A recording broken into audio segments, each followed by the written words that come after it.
So it's about a labor analgesia unit. If you're planning for labor analgesia, so what are the things we need to have? And along with me, I have Dr. Anjali Kudu from Shimoga. Then she will be with me to moderate this session. And first of all, when we say that in any setup, we would like to establish a labor unit, then what are the things we should think of having? Like, first of all, is the equipments and medications we need to have. Next is the appropriate amount of staff and the infrastructure.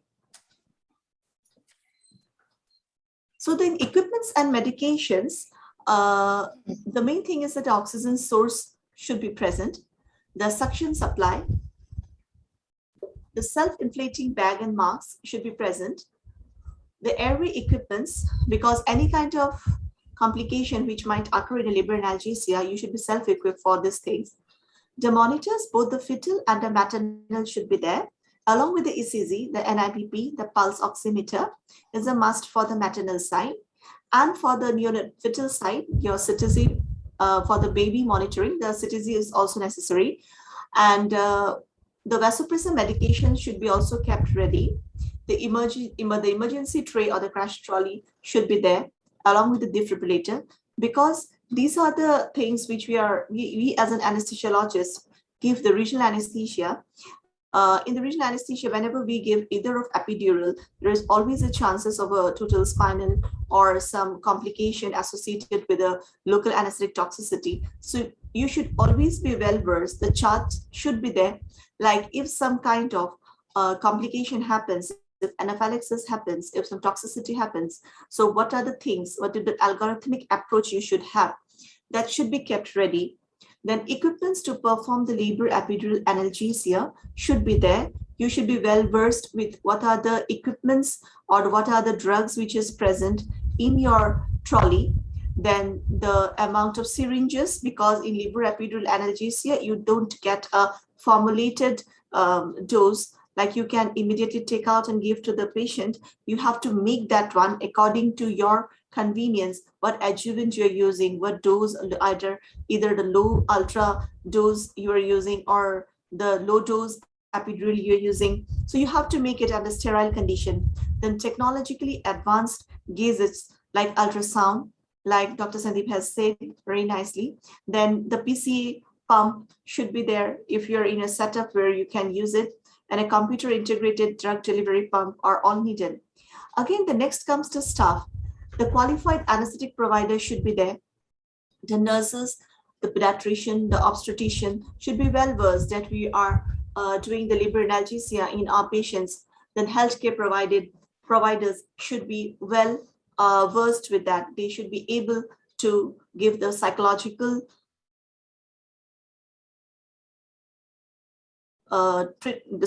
support should be there in case of any emergency. Then the infrastructure wise, when we say the labor analgesia unit should be very close to the obstetrical operating theater, because any kind of emergency, if you're in the two different floors, the transfer of the patient in case of in a second stage, if there is too prolonged the fetal distress or the uteroplacental disproportion is there or some kind of complication has occurred, then immediately you have to shift the patient to the operating room. The imaging room should be present. The neurological unit, like you should have connection with a neurologist too, because if there is some kind of epidural hematoma, then you should be able to tackle it off in your center. So this is the chart, like what are the mandatory prerequisites you have to check for epidural service. As I already said, the resuscitation equipments, the oxygen source monitoring devices, the consent form and counseling forms are very important, like patient consents booklet should be there. The pre-anesthetic shakeup should be done. And we have to see if there is any kind of contraindications. We have to give a good IVSS. The epidural tray should be kept ready by yourself, by the things, so that you don't misplace the drugs, and every syringes should be appropriate size, and whether you're using a LOR or this one, your saline fill, this should be properly kept in a sterile environment. Then the thing is that it is not that you should take a fixed protocol from any reputed institution, but you have to modify it according to your institutional protocol, which is available or in your setup. If it is according to the tier 1 or tier 3 city, you can develop your own protocols. You can involve your nurses, your anesthetists, to healthcare providers, your obstetrician, your hospital administrators too, for this purpose. The pre-anesthetic checkup of the patients are very important, as well as the documentation of the epidural procedures, description of the drug concentration used. Management of the inadequate analgesia should be taken care of. The pain management, and to treat any kind of local anesthesia toxicity. But if in any step you would go wrong, that will be total failure of your system. So you should be very vigilant. Then the education of the patient is also very important. We have to give some pre-printed card and to make them aware that this is the things we are going to do during your term when you come for the labor pain. And via the various CMEs and modalities, we should also provide the possible benefits and alternatives. And at last, we have to educate our healthcare providers. So at last, I want to say is that we have to make protocols according to us, and we have to constantly uplift our knowledge and also the knowledge of our staff. And we have to be as busy as a bee. Thank you so much. Good afternoon, friends. I have Dr. Geeta with me as my co-coordinator. Hello. And we are going to talk about consent, mandatory, what Dr. Daisy said, mandatory, what is mandatory before you site an epidural. After Dr. Sandeep has told us how to site an epidural, Daisy has given us the infrastructure requirement, Dr. Ravindran has told us about the myths and controversies regarding the epidural. Let us talk about why is it necessary to take the consent. It is our legal and moral obligation to take. And the conversation about epidural, actually about pain relief, starts in the 3rd trimester. That is the time when you actually need to give the patient all the requirements, give them leaflets as to what are their options for pain relief. And then when you go and talk to them, you need to talk to them about the need, the nature, what exactly you're going to do, what does the procedure entail, what are the sequelae of the procedure, how is the patient going to feel, and then obviously what are the consequences. We have to talk to them about the minor side effects, like shivering, the pulse, there may be a fall in the blood pressure, which may be well controlled. The patient may have a slight rise in temperature, which can be taken care of. And then there may be some numbness. And obviously we have to talk to them about the adequacy of pain relief, as well as the realistic how much pain relief will they get? If they don't get pain relief, what are the things that you are going to do to take care about that? And then talk about the major side effects, what are the major problems that can happen during this. And this is the time when you're going to talk to them about the post-dural puncture headache, which may occur, what are the sequence, what is the sequelae of that, how you are going to manage it. And then if there is any change in line of treatment, or whether there is any change in the patient herself or the baby status, what is going to happen and how you are going to manage.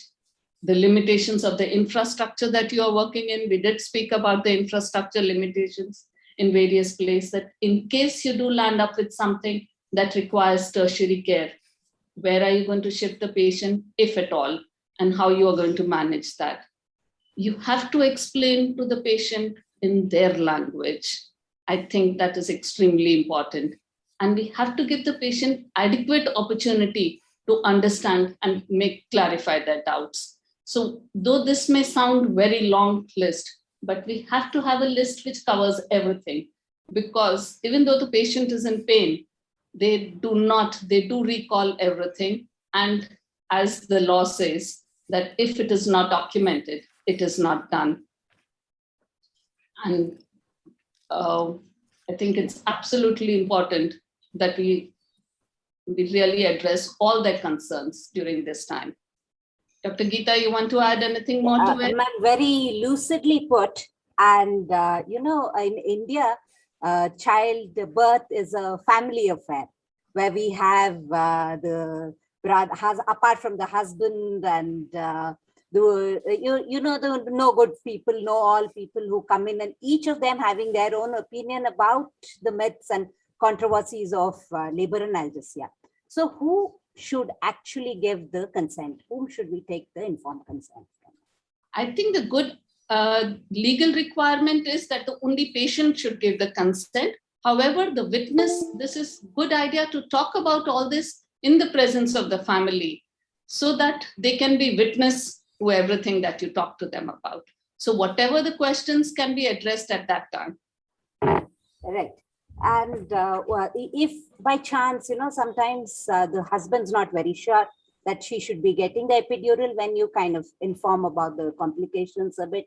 So in case they are not reaching a consensus, what do you think we should be doing in a situation? I think a woman in pain will convince anybody that she needs the pain relief. Right. And then it is up to you to clarify and communicate to them clearly as to what it is that you're going to give, as well as what is the advantages of giving her the pain relief to both her as well as the baby. I think the moment you talk about the advantages to the baby, that's when the family starts getting comfortable.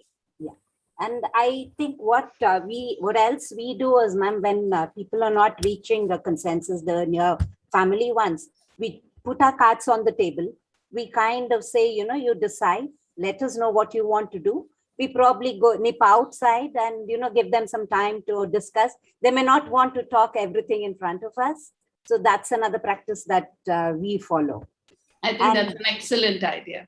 Right. And ma'am, about the language that you said, is it required to be done only in English or the local language? And sometimes it so happens that, a person who is not from, say, I'm from Karnataka, and I'll have a patient who's come from Kerala. She probably can't read, doesn't know English, and she can't read Kannada. So what do we do at that point of time? A good idea at this time is if you have information booklets, which are pictorial infographics type, that is useful. As well as now, I think in this day of technology, you can do everything by Google Translation and you can tell them about. Yes, Dr. Ravindra wants to make a point. Yes. Yeah, there are two questions in the chat box. Yes. Let me take them. Of course, it is not related to consent, but still I will take those questions. How frequently you see hypotension post-epidural bolus for labor? Some approximate numbers. Anybody wants to answer this question? Ketan? Ma'am? Very infrequently. Very infrequent. Yes. I also reiterate that very infrequently. I think that happens mainly if you're doing a CSC. Right. Does not happen when you're doing a plain epidural. Plain epidural. Yes, with the concentration that we use, say less than 0.1% of bupivacaine, I don't think that there should be hypotension unless it becomes either an intrathecal injection with a total spinal or a high spinal anesthesia. Otherwise, incidence of hypotension is extremely rare. Extremely low. Extremely low. Extremely low. And, I think it is about just 10%, which does not require any medication at all. Yes. There's another question. Makes you sure that your epidural is working well. Yeah, there is another question. Dr. Kamalesh Kumari is asking this question. We have complete setup of epidural labor analgesia, but patients opting for epidural labor analgesia are still very less in number. What are the ways to increase this? I think this is something which we have to involve the obstetricians. We realize that the moment we make the obstetrician sure that we can handle anything that happens, they can ensure that to the patient. And the confidence you have in your technique actually translates us to the obstetrician talking to the patient. Yes. See, let me give the example of our setup. See, I projected the statistics of our 19-year experience with one group of obstetricians and anesthesiologists. The epidural take rate in our hospital is 80%. That's 80% of the patients who are in a trial of labor, of course, they are given an elective cesarean section, it's a different issue. Trial of labor is given, 80% of them opt for epidurals. It's all because of two things.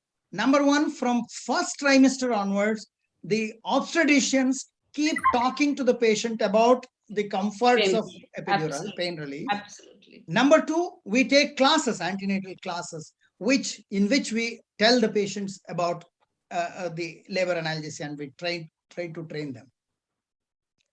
So, and I think Dr. Anjali can also talk, because she is the one who goes to the media, or local newspapers, writing articles and talking to people, and then educate the public on labor analgesia. I think she is doing a wonderful job in a small place like Kolhapur.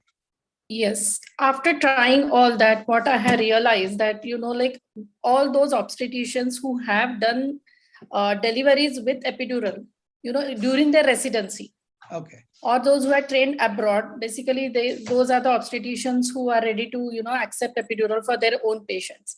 And in the small setups where we work, it's totally, protocols and everything is decided, not epidural protocol, but whether patient will take epidural or no is many a time decided by obstetrician.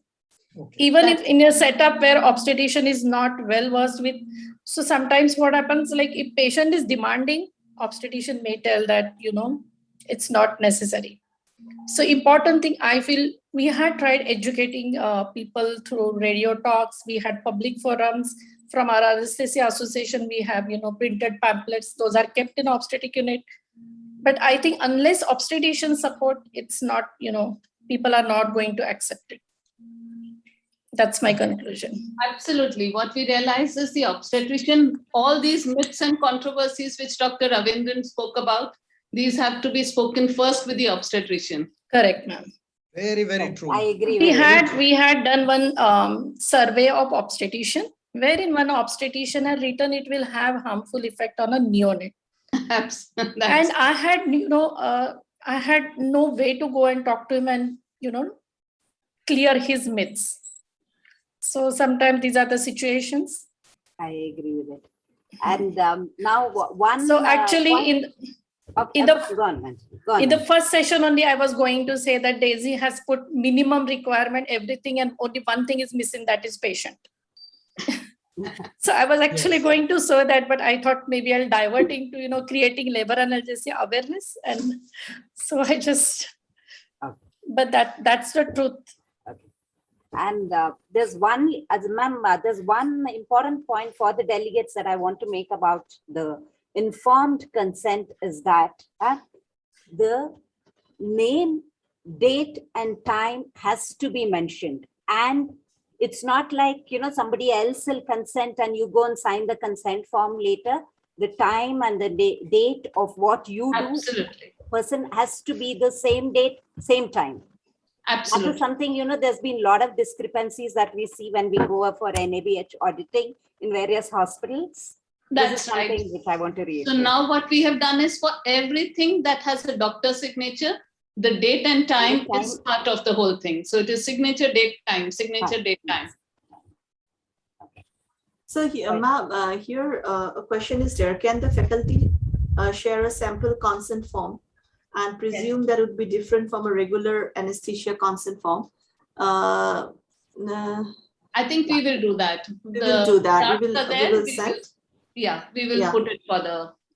We'll send that. And Manju ma'am, have you taken this question? That I had a situation where mother was crying for epidural, and but the husband and mom refused strongly. What should we do?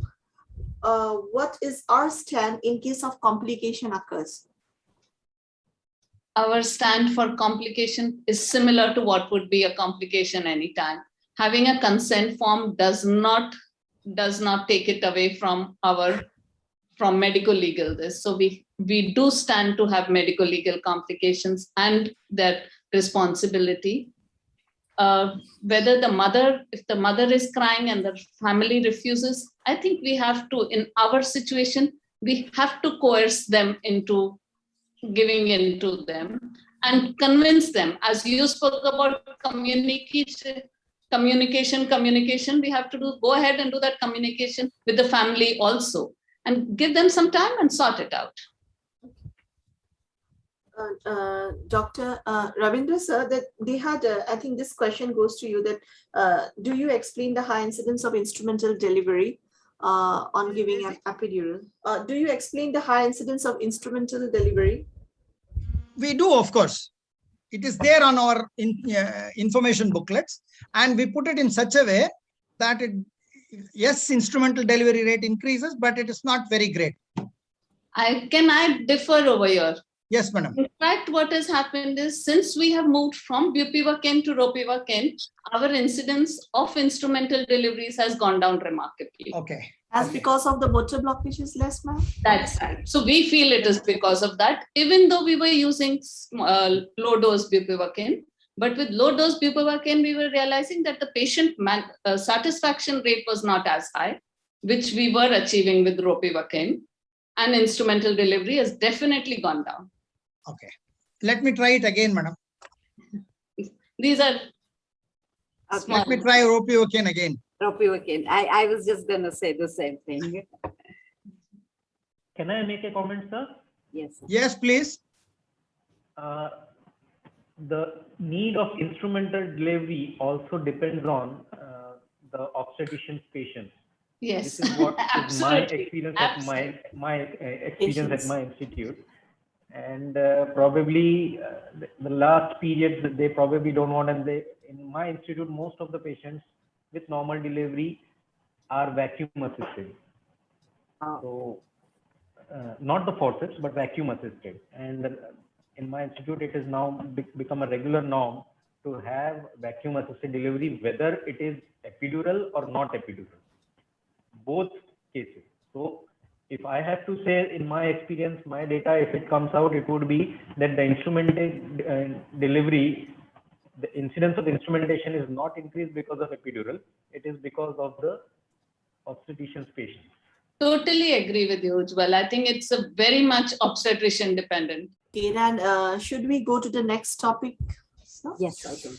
Okay, coming to the next topic of the interactive discussion is the initiation of labor analgesia by Dr. Geeta.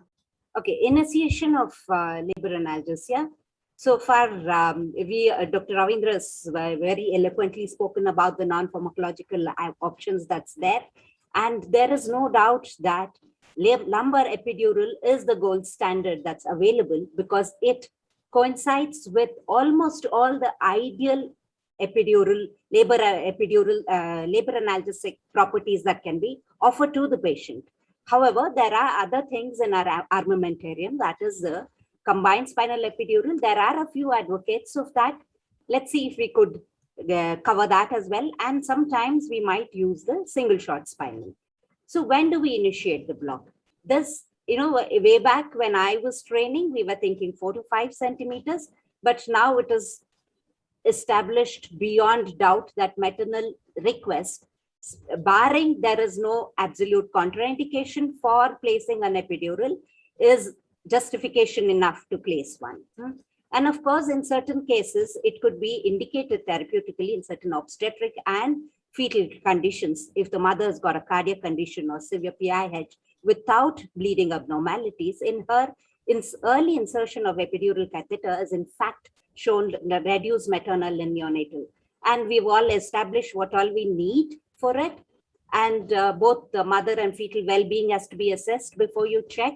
And of course, you need to check on your armamentarium, all the drugs that will be available and what you need for it. This has already been covered. And about when you're ready, identification of epidural space.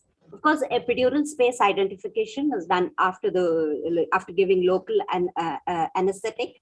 We either use traditionally the loss of air resistance technique to air. Some do advocate saline, and I'm sure Dr. Ravindra and Dr. Ketan Parekh are great advocates of this. And I've been trying to switch over. I'm not still very proficient. I'm still old school. I still use air. Or in some situations, both is used. as in case of Dr. Sunil Pandya is a great advocate of this, and other methods are available. But whatever is your technique of choice and whatever you're proficient in, use that. And if you're teaching the residents, the newer ones, saline has got its advantages. We will have that discussed in the discussion session. But if you're using air, do remember, don't push in too much of air. Take only about 2 ml of air, because injecting too much of air can cause air pockets, and this can lead to patchy block. And about the myth of test dose, whether the controversy of test dose, I stand corrected, is should we give it or shouldn't we give it? There are traditional people who do use for 1.5 to 2% with the adrenaline. We give about 3 ml. That is, when you calculate the dose that we're giving, it's about 45 to 60 milligrams. And also remember, always test after the catheter is placed. Don't do it before that. The dose that we're giving is it's high dose, highly concentrated. But these days, what we are advocating for loading dose of labor analgesia is a very low dose epidurals, which is 0.1%, or ultra low dose, which is 0.0625%. And the total dose that we're giving is only about 10 to 15 milligrams. And what about the drugs that we use? There are various drugs that were used traditionally, that is from lignocaine to levobupivacaine. There are, and what has stood the test of time is bupivacaine, 0.0625% to 0.125%. There are other and adjuvants that we use are fentanyl, which is usually fentanyl or sufentanil. Fentanyl is traditionally used. And what is the volume that we give? What is the dilution that we do? This is very important if you're giving it as a loading dose, the drug combination as the first dose that you give. It is either a low dose or an ultra low dose epidurals. Low dose epidurals, when we say low dose epidural, anything less than 0.0125% of bupivacaine is considered low dose. So normally when we say low dose, it's about 0.1% of bupivacaine with fentanyl 2 mics per ml. We always put fentanyl along with it, a mixture of the local anesthetic and opioid. This is because it takes care of both the visceral and the somatic pain. And for people's information, if you're talking about 0.1%, it is 1/5 dilution. If you're talking about 0.0625%, it is 1/8 the dilution. And these days, sometimes we use levobupivacaine, and some advocates to reduce the instrumentation rate, delivery rate, use ropivacaine, as Dr. Manjusina was just talking about. As I said, the first dose, you either go in for low dose or ultra low volume epidurals. You give 10 to 15 ml. What you must remember is don't put in the whole dose once. You must give it in aliquots, fractionated doses of say 5 ml. Give 5 ml, wait for a couple of minutes. Make sure while you're putting in the epidural dose that you're giving, keep talking to the patient. You will know if your epidural is not in the right place, and wait for about 10 minutes. Test the level of block. And what is the level of block that we want? A T10. Anything above that, you need to be careful. And you also assess the visual analog pain scale. You're aiming for less than 2. Anything above 3 is that your epidural is not acting. You need to be monitoring the VAC score as well. And then the next is the combined spinal epidural, CAC, and the single shot spinal. What are the advantages of combined spinal epidural? The advantage is that it gives rapid, excellent pain relief, yes. Better perianal analgesia, if you put it, and higher ambulatory potential, of course, and unimpaired micturition, which is probably a little bit of a factor with lumbar epidural, and better maternal satisfaction. Your patient will really love you, because the moment you put in your intrathecal opioid or opioid with local anesthetic, within about 2-3 minutes, the patient is relieved of the pain. And the disadvantage is that it can cause breach in the dura and increase fetal bradycardia. And the other thing is single shot spinal. When do we give single shot spinal? It is usually given in multis or very late first stage or in second stage. Sometimes traditionally, some people use only opioid because even for some, they believe that 2 milligrams of bupivacaine also can cause some motor blockage. But however, we give it with both opioid and local anesthetic. That's bupivacaine. I put in 1 milligram and I've had good results with it. But behind all this, what you must remember is that you should learn to know your limitations of what all has been discussed thus far about what your infrastructure is and what you can do, what you can't do. And patient safety is first. And in this occasion, I want to say that this year, the World Patient Safety Day was celebrated on September 17th. And this time it is maternal safety and neonatal outcome is the theme for this year. And I have a small video which I'll play about the siting of epidural. Yeah, this is the prerequisites, which is the adequate lighting that's required. Make sure your crash cart is there, not somewhere out of sight in the place that you're doing, and the mother is comfortably seated. Follow complete asepsis. It is possible to do it in the leg, and give local anesthesia. Always give local anesthesia. Yeah, the epidural going in. As I said, I use air, only about 2 ml of air that's taken. I go with continuous.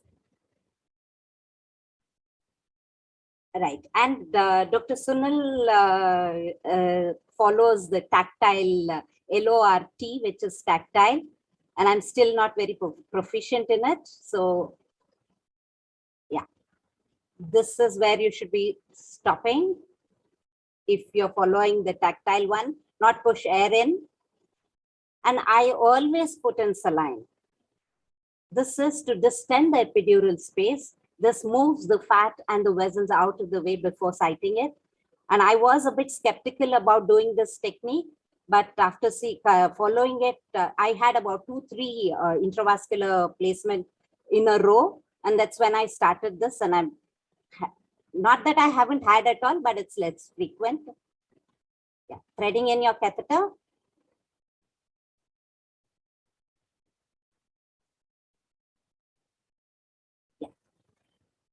Always aspirate.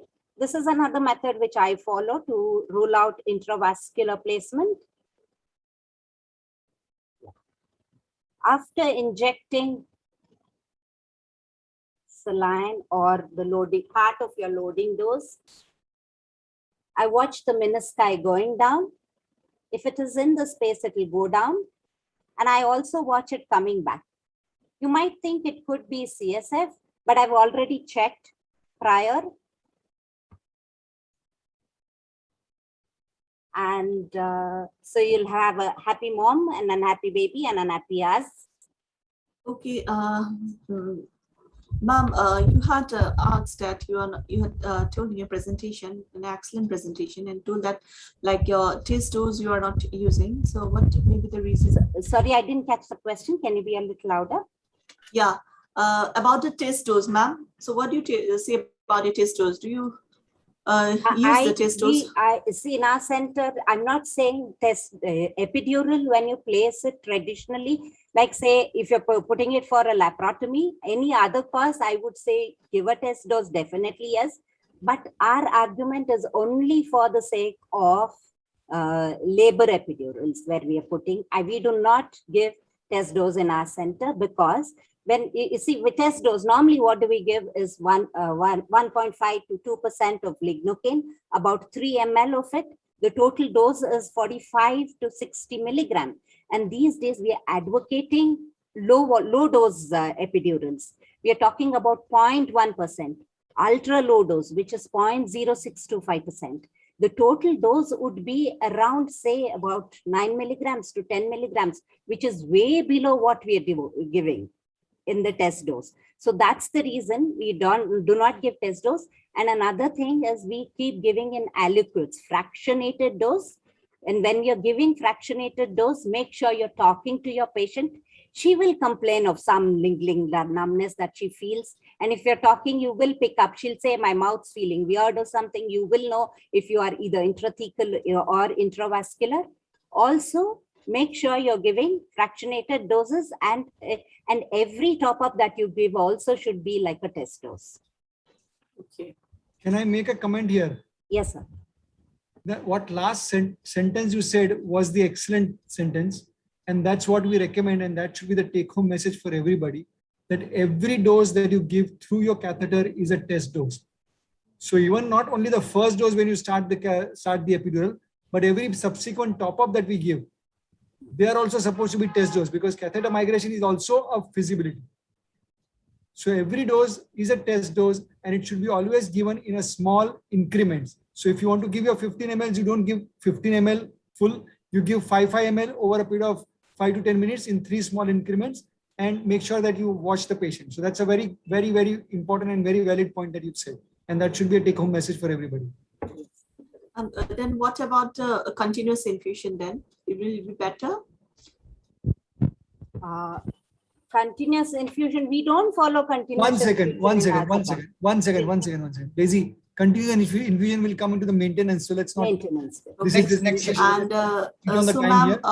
what will be the position of your patient? Do you every time you make the patient sit and Okay, that's another thing that I want to say. I traditionally, I would say, when you're practicing labor epidurals, lateral position is much better. It has got its own advantages. One, because when the patient is sitting, it is believed that the hydrostatic pressure increases. There is an increased incidence of dural puncture, but I haven't seen that because we practice both in our center. But we found, not really done a study as such on this, we've had little more incidence of intravascular placement in sitting position. That is because the venous pressure is also more, and you kind of do that, get more chances of intravascular placement of your catheter tip. And other thing is that, you always need an attender to be there if you're doing in sitting position. In lateral, I think it is okay to get the patient and you don't need to. And the movement of the patient is much more if she's sitting than being lateral. Is another thing that we've observed. But some of us do give it in sitting position and some do it in lateral. Whatever the position, I think you need to be careful, safety first. how do you fix your catheters? Because once you start the epidural, so fixation is very important. So Right. then what is your experience with the epidural catheter locking devices? And do they prevent the accidental migration? Right. Okay. One thing that we've noticed is initially when we were using the plasters, as it was said, we used to fix it, 4 centimeters in epidural space and fix it with the usual plaster and the gauze piece that we did. And we found that, sometimes there was catheter displacement. So we started putting in another extra millimeter in, so centimeter in. So we were fixing it 5 centimeters epidurally beyond the space that we get in. And these days, of course, there's the Perifix and the epidural catheter clamp, which I think we use it regularly. And I'm sorry, I didn't display that on the video. We found less frequency of displacement. Sir, do you want to say anything? I wanted to add what you said about the sitting and the lateral position. Yes, sir. And you made a very valid point that lateral position is certainly a very important technique to learn, because everybody during the junior days, they all learn in the sitting position, because sitting position to put the epidural and identify midline is easier. Lateral position technically is difficult, but you have already enumerated the points why the lateral position is better. On top of that, I would like to add that people who are comfortable doing epidural in lateral position can easily do the epidurals in sitting position. But people who only know to do epidural in the sitting position will find it very, very difficult to do it in lateral position. So imagine a situation where you have a postdural puncture headache, and if you're going to go do an epidural blood patch and you can't, Correct, I agree. you're going to make that patient sit up who can't sit for 5 minutes also because of headache. So, it is very, very important which technique you use ultimately is what best suits in your hand. But it is very important for doing it in both positions. So unless you learn lateral position, it will be very, very difficult for you to practice it in lateral position. That's what just I wanted to add. Sir, I think I second what you said, sir. People, most anesthetists are comfortable in sitting position, and being in a teaching hospital, what we've made is we've made certain days as full lateral position and certain days as full sitting spinals or sitting regionals. So that Excellent, way ma'am. we get to learn both the skills. That's really good. Nandini is asking how many of you actually allow the parturient to ambulate. Nandini, to ask your first question, to answer the first question that you asked about accidental migration, we all use some kind of a fixing device, and that is important to prevent inward migration. But remember, the fixing device does not prevent outward migration. So even with a fixing device, you may have the catheter migrating outward and may fall out of the catheter is possible. Second thing, to answer your question, how many of you actually allow to ambulate the parturients after using this low dose mixture? I will let Dr. Geeta answer that, and then Okay. I will give a comment. Right, sir. Sir, the place where I come from, it's a teaching hospital. Sometimes, yes, patient will want to go to the restroom. She says, I can't void in my bed. And at that point of time, we make sure, test everything that's there and get her to walk. Make sure there is an attender, and after she fulfills all the criteria of walking epidural, that is about the walking epidural that we do, sir, really, to be honest. So just to add on this, what Dr. Geeta has said is extremely correct. When we talk about walking epidural, the name is very kind of, glamorous, but it doesn't mean that you make the patient go for a walk all around the ward. The idea is to the basic idea is to prevent a motor block, because we know that the motor block is associated with increased instrumental delivery and patient's dissatisfaction. So when you say mobile or ambulatory epidural, it is that patients are able to move in their bed from side to side, sit up on their own, if required, come off the bed and sit on a commode next to the bed to pass urine, but not actually walk about and move around, because it has been shown that even with a perfectly working so-called walking epidural, there is a loss of proprioception possibility. So even if the patient feels that there is absolutely good motor power and they can walk, the feedback in terms of proprioception cannot be good sometimes. And while walking, patient may misjudge the step or misjudge the distance between the foot and the floor and may have a fall. So even in places, when I was in the UK, that is 25 years back, that's when this walking epidural system had started working. And even over there, the idea, if you let the patients walk, like at Fernandez, Sunil has his patients walk at times to go to the bathroom. The concept is, obviously you check the motor block, but you must make sure that there are two people, one on either side, standing and holding the patient, walking all the time, and not leave the patient alone. So it is never unaided, unassisted, simple walking. It is always assisted walking. And obviously no patients, by the time you've done the epidural and they've come to this stage of epidural, they've gone through so much pain. All they want to do is, can I switch off the light and go to sleep? So there's no, it's a very glamorous word to use that, I have a walking epidural where my patients can walk. Yes, they can walk, but we don't make them walk because we don't want to take the chance of a fall. So possibly it should be renamed as ambulatory. Yeah, well, then somebody will say ambulation means also walking. So, it just basically. No, optional. But what you're yes, saying sir. is right. Yeah, you're Optional. right. Yeah. Yeah. I want to ask you one thing. Yes, sir. Any adjunct or any additives apart from opioid that you use in your practice to start the labor analgesia? Sir, to be honest, so far I've not used anything, but however, books do talk about clonidine, and I haven't really used, sir. I only use, we only use fentanyl, and ropivacaine also we've started recently. Bupivacaine and fentanyl is what we practice. So Can do I you add? use anything, sir? Yes, Ravi, go on. Yeah. See, I have tried using clonidine. I have tried using butorphanol. And of course, apart from fentanyl, These are the two other adjuvants I tried using. Clonidine has a very high incidence of hypotension and bradycardia. Whenever I tried using it, the blood pressure fell to around 90 systolic, 80 systolic, and I had to treat with fluids and inotropes. But butorphanol, the efficacy was extremely low. These are the three drugs I have tried: fentanyl, butorphanol, and clonidine, and I'm fixed to fentanyl for the past about 7, 8 years. I'm just using only fentanyl. Sir, I just want to make a point.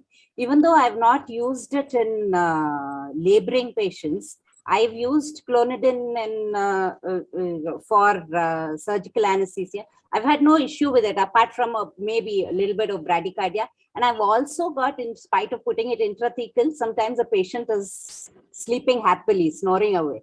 Sedation as well. Okay, That's another thing that I've noticed, but I've not. Sedation is a problem. Sedation is a problem.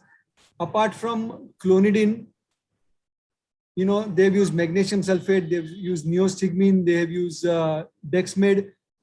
There was one article which has kind of listed multiple items that have been used, and Dr. Bhavani always keeps saying that except for tea, coffee, and Coke, they've tried everything in the epidural space. Right, but I would not want the delegates to go with the idea that we can use anything and everything. True. The time-tested local anesthetics and plus or minus opioid is the standard regime that everybody should follow. You should not try and make any compromise on that. Sir, one other thing is that, as you said, opioid with local anesthetic, sometimes opioid patients are ultra sensitive to opioid. They would have nausea and vomiting. Undue nausea, vomiting is what they complain. So my next stop up, sometime I use only local anesthetic. So there is another question is there. Then it should. Ketan, there is a question. Just a second, Daisy. Relevant to this, Dr. Ekta Rai has asked a question: can we use morphine as opioid for labor epidural? Can you answer that question, Ketan? Answer is very simple. No. Morphine, being a long-active opioid anesthetics, is not something that you would use, and fentanyl is the most ideal opioid to be used as far as local anesthesia and epidural is concerned. Yes. In doses which produce sufficiently. Yes, in doses, epidural doses of morphine, which are sufficient enough to produce analgesia. It produces respiratory depression as well. Yes. So it is not a good choice. There is another question which Dr. Daisy or Geeta can answer is, should the catheter be directed downwards? So not really, sir.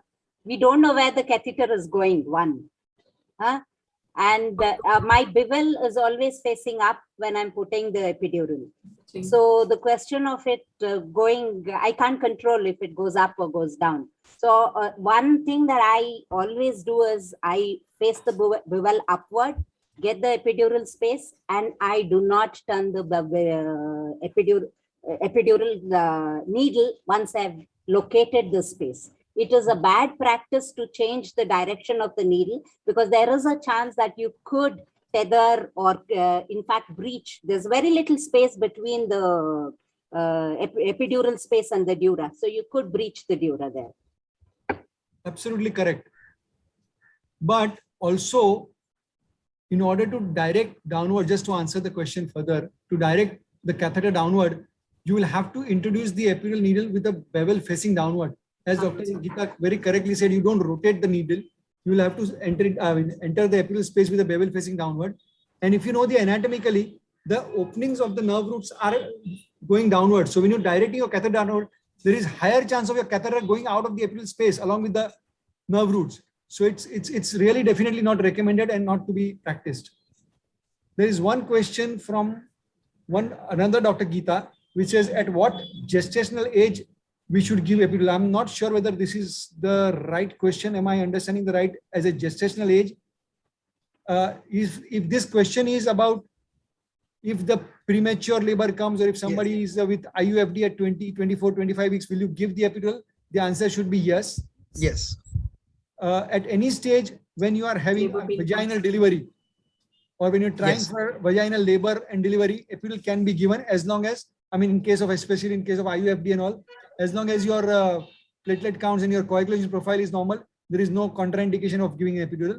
If the question is at what dilatation will you give the epidural, Ravi has already answered that question, that there is no fixed dilatation. The arbitrary 4-5 centimeter dilatation has got no meaning now. And when the patient needs pain relief, the epidural can be given.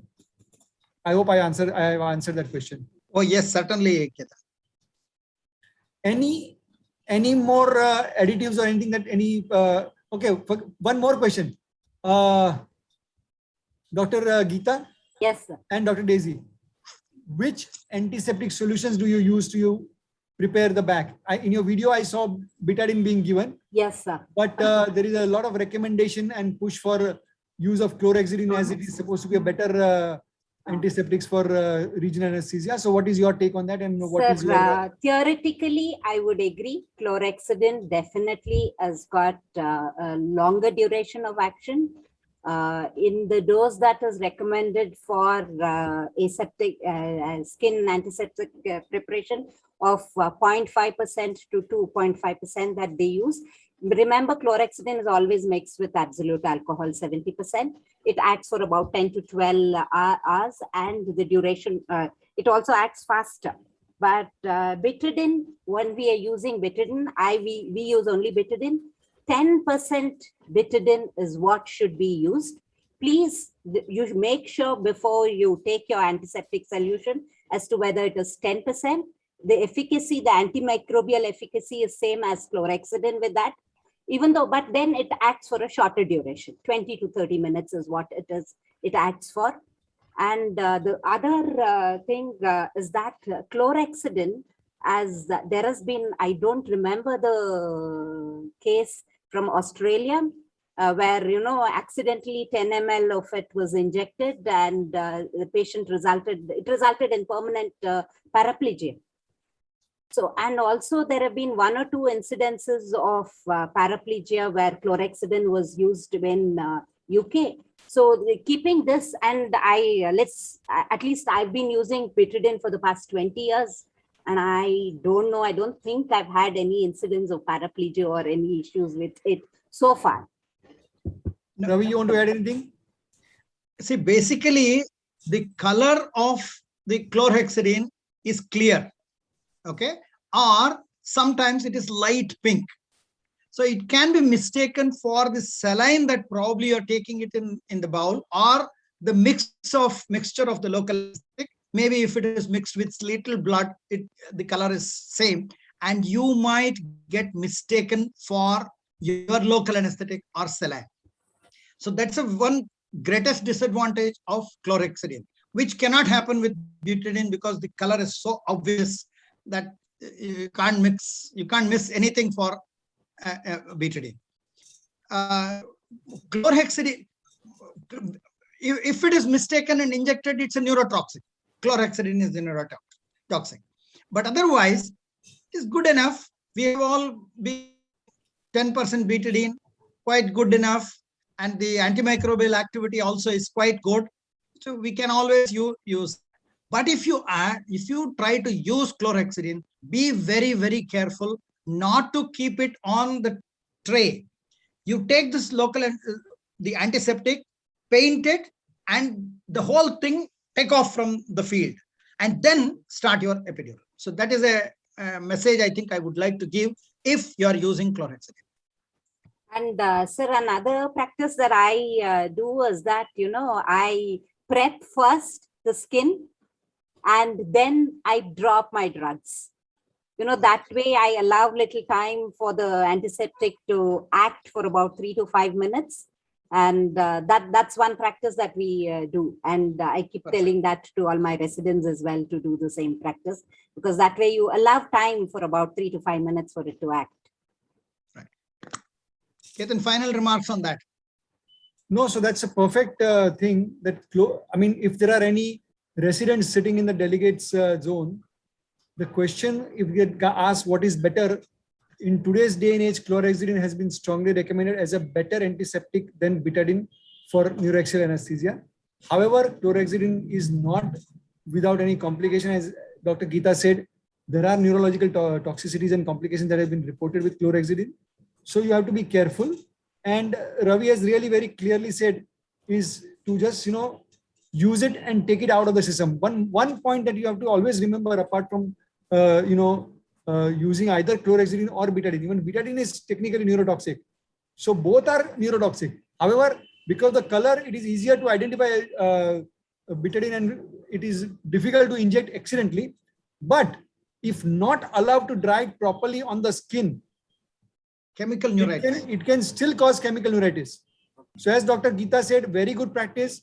Apply your antiseptic, wait for 5 minutes while you're preparing your drug. So you're not wasting time, but give that thing to dry. If you use, whether you use chlorhexidine or whether you use betadine, allow it to dry on the skin before you actually do your procedure, number one. And number two, I always have this habit of keeping my tray covered so that there is no micro contamination. Sometimes picking up, betadine from the bowl and taking it with the thing, there are micro contamination. Your betadine bowl is lying next to your epidural needle, and if the assistant pours the betadine in there, there can be a micro contamination. So all those splashes and micro contamination needs to be avoided. So try and keep all those things separate.